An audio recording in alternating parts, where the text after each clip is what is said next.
Hi everybody and welcome back to the After Party Years. As of today, we are officially 19 months away from our planned retirement date, and that is the 24th of March 2028. And we keep asking ourselves this one really important question, and that is, are we on track?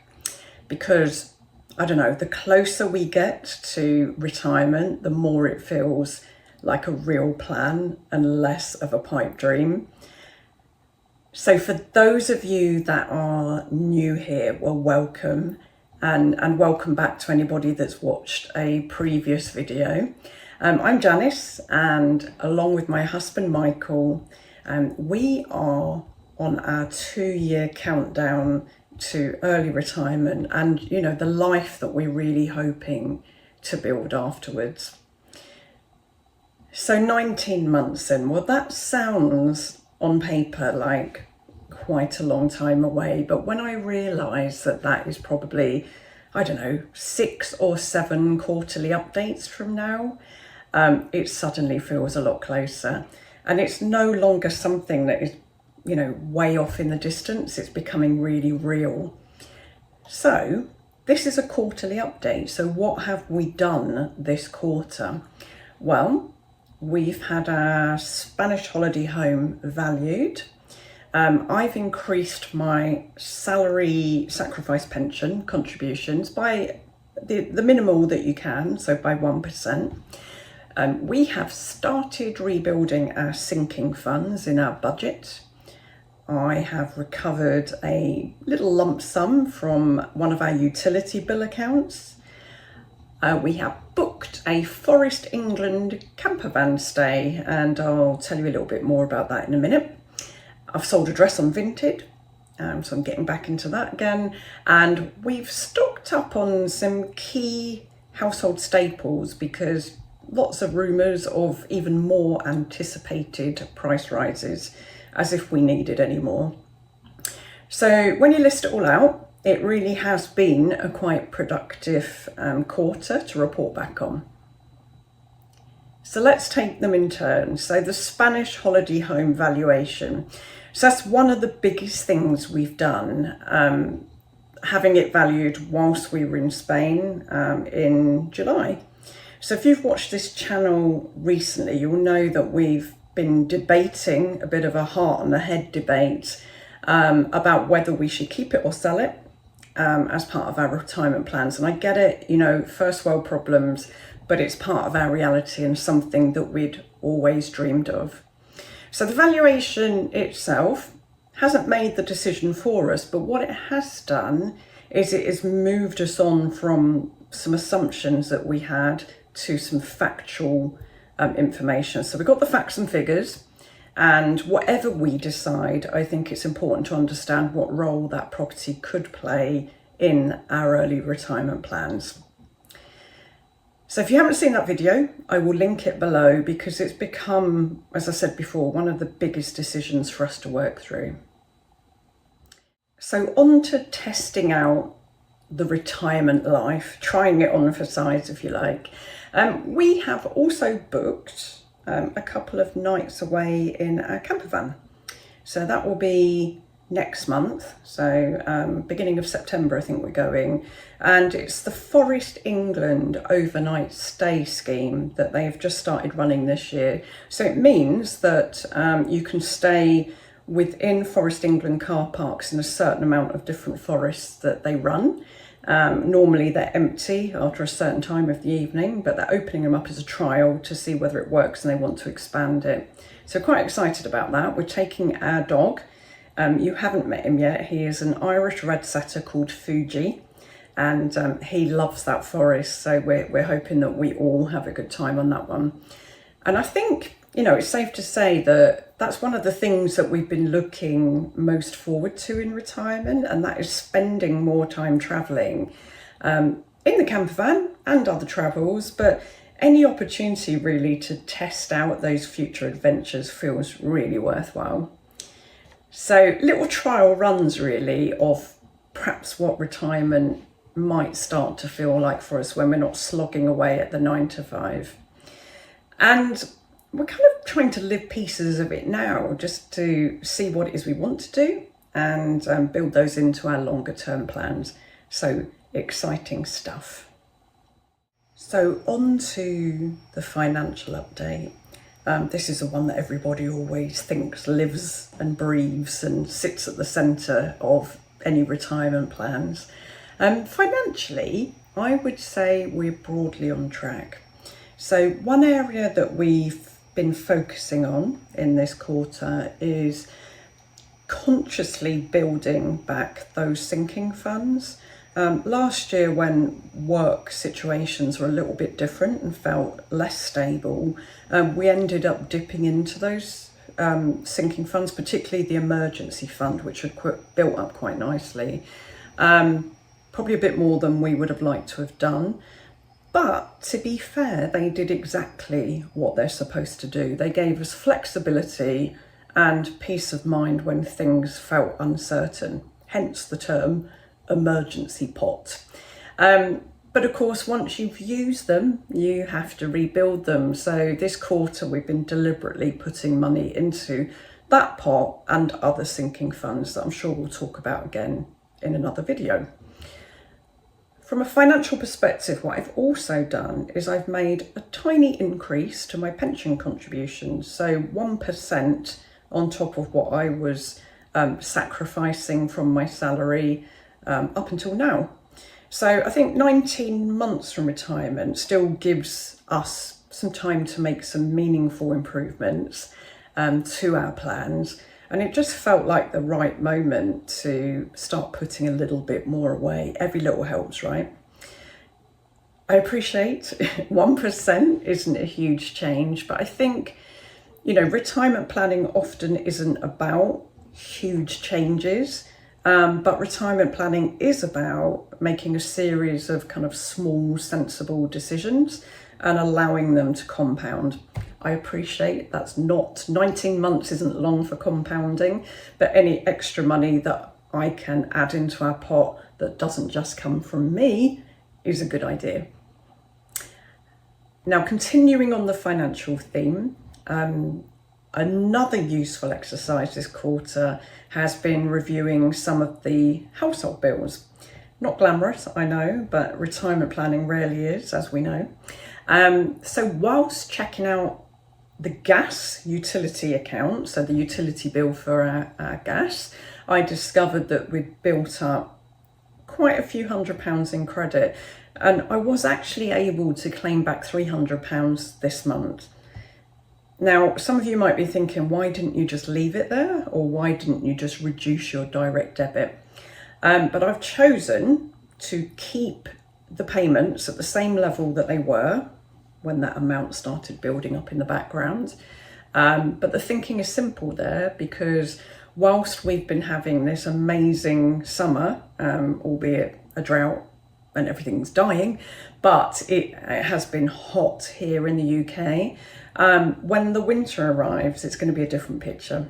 And I think when that does happen, we'll be really pleased to have that healthy buffer starting to grow in the background as well. So £300 back in our pockets, but equally continuing to keep those direct debits at the same level that they were.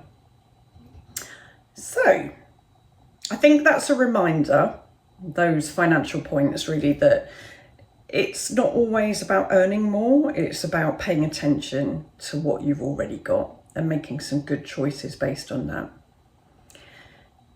So let's have a quick look at lifestyle then in this last quarter. One thing that I have noticed is that I'm paying a lot closer attention to everyday spending. And that's not because we're struggling, we're not suddenly eating baked beans every night, for example, but that's because as that retirement date gets closer and the months start dropping off the schedule, I'm becoming much more conscious of where the money is going. And I found myself paying much more attention to things like food prices and stocking up on the things that we regularly use that may become more expensive at the back end of the summer. So things like, olive oil, pasta and other, store cupboard staples really. So none of those things are in any way, shape or form dramatic, but they all help. And I have to admit, I've become disproportionately excited by a bargain. Recently I found, I'm going to show you, some Korean paste. And this is something that we use in our household all the time in dressings and some of our cooking. Now, I'm not even going to try to pronounce that. I don't want to insult any Korean viewers or people that are better at languages than I am. However, this stuff is delicious and a little bit expensive in the supermarket. So I found that particular brand and tub in B&M stores, which is never really somewhere that I used to go, but I saw on social media that somebody had found that at B&M and off I went. When I ran the sums, it turned out that for the equivalent amount, if I'd just got Tesco own brand or Sainsbury's own brand or another big supermarket brand, I've saved actually £16, which, whilst it won't fund the retirement, it's money towards things like, campsite fee or some fuel for the camper van. But more importantly, it's money in our pocket. And yes, I was ridiculously pleased with myself. Sad, I know. So another small win on that front, that kind of conscious spending or perhaps side hustle, if you like, was selling a dress on Vinted. So I've not paid a great deal of attention to my Vinted account recently, but I need to get back into it. I've got a box full of things to sell and it's just sitting down and making the time to do it. And again, it's not life-changing money. I think it was £25 that I sold that dress for, but it reflects a broader mindset shift. So instead of holding on to things that we're never going to use, like that dress was literally just getting in the way, hanging in the wardrobe, I'm increasingly asking, could somebody else use it?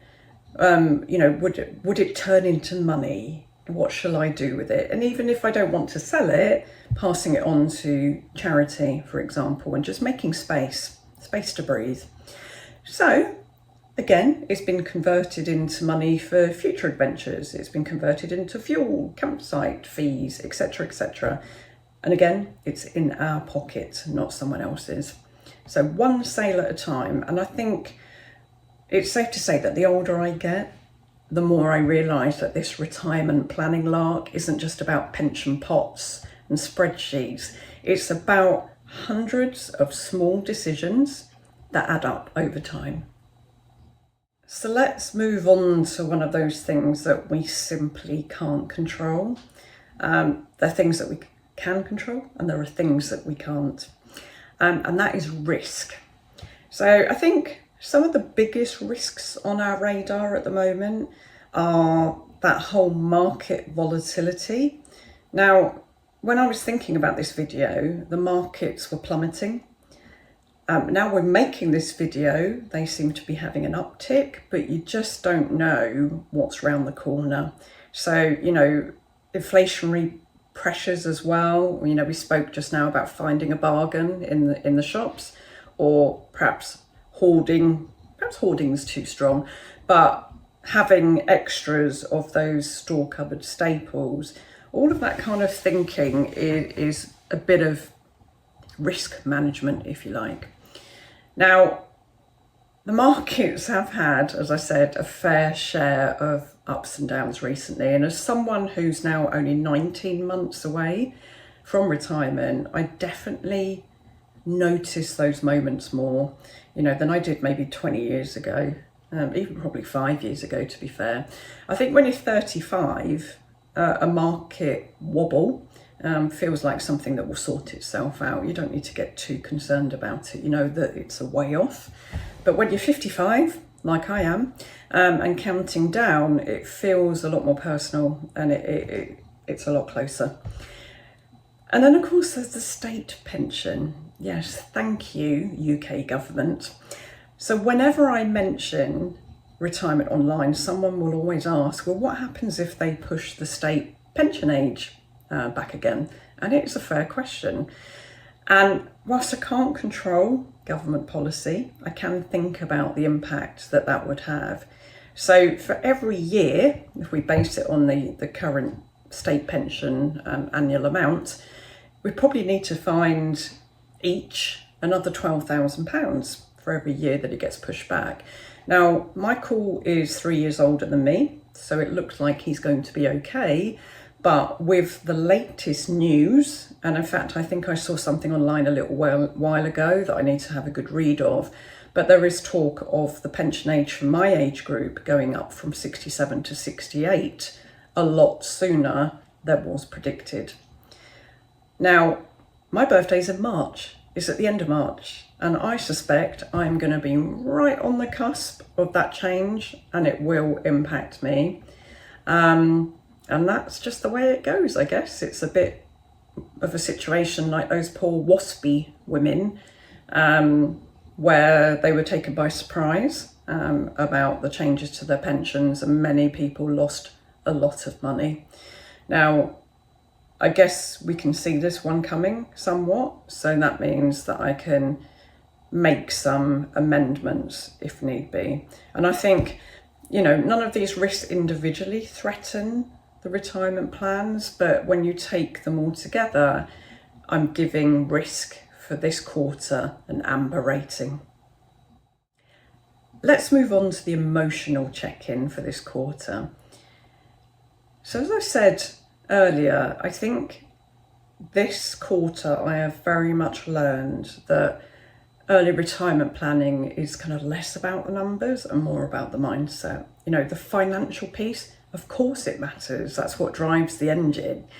But I'm increasingly asking myself some questions, and they are things like, what will life actually feel like in retirement? What will a random Wednesday look like? What will I be doing?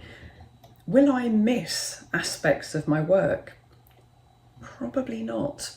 And how much of my identity is really wrapped up in my career and what I do for a living? And again, I kind of think not a great deal, but I might be surprised.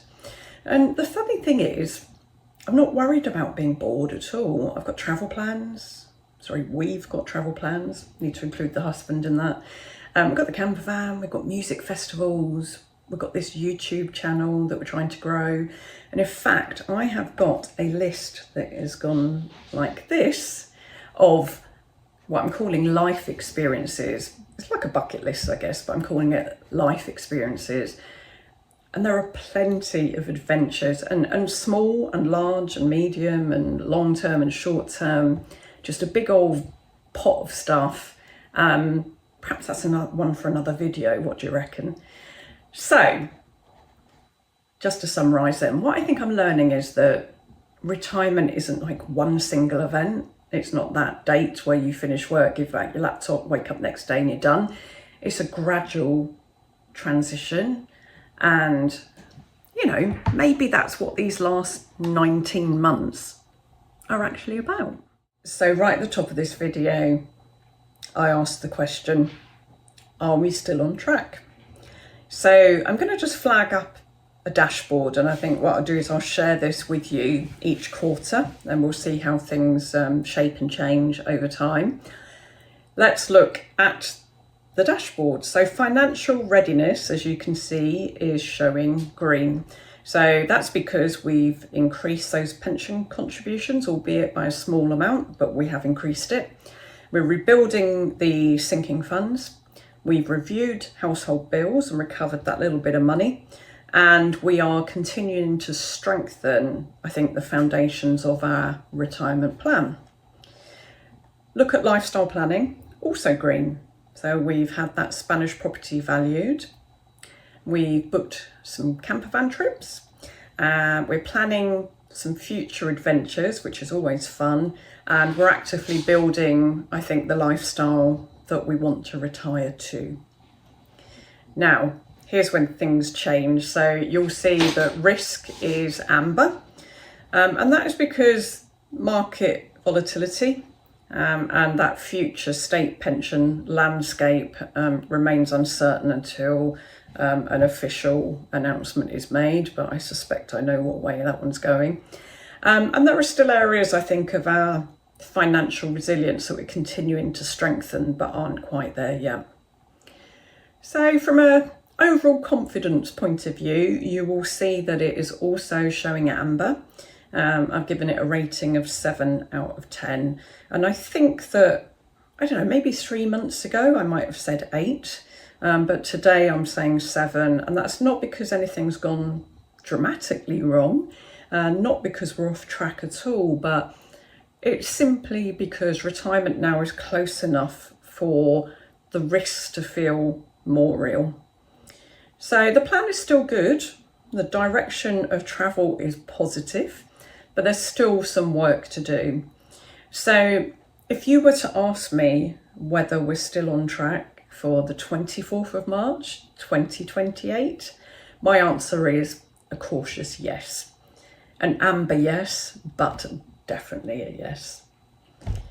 So before the next update then, continue to rebuild those sinking funds. I think monitor the impact of that 1% pension increase. Not going to tell us a great deal, is it? But let's see how much more that does mean goes into the pot.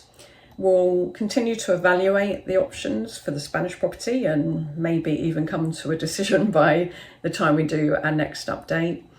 We're going to try out that Forest England overnight stays, that scheme. We're going to refine our budget assumptions, do a little bit more work around that. And I think we're just generally going to keep building the lifestyle that we're retiring to. In fact, from mid this week we've got a long weekend. So Wednesday through Monday, we're at a music festival. So we will probably take you along, or certainly we'll do a video when we get back from that one, share it with you. So in closing then, I think a year ago, retirement felt like an idea, a bit of a pipe dream, certainly a dream. But today it does feel like a plan. There are still risks. There are still plenty of unknowns. And I suspect that there will be lots of plot twists and turns before we get to the 24th of March, 2028. But for now, we're still moving in the right direction. And if you're on your own retirement countdown, please share. Let me know in the comments how long you've got left and what confidence score you'd give your own plan. You know, have you given it a red, amber, greens rating? Are you tracking it in that way? Or are you doing something else smart and clever that I ought to know about? Please let me know. So, thanks for watching. Please take time to like and subscribe if you haven't already done so. And I will see you in the next episode of the After Party Years. Bye.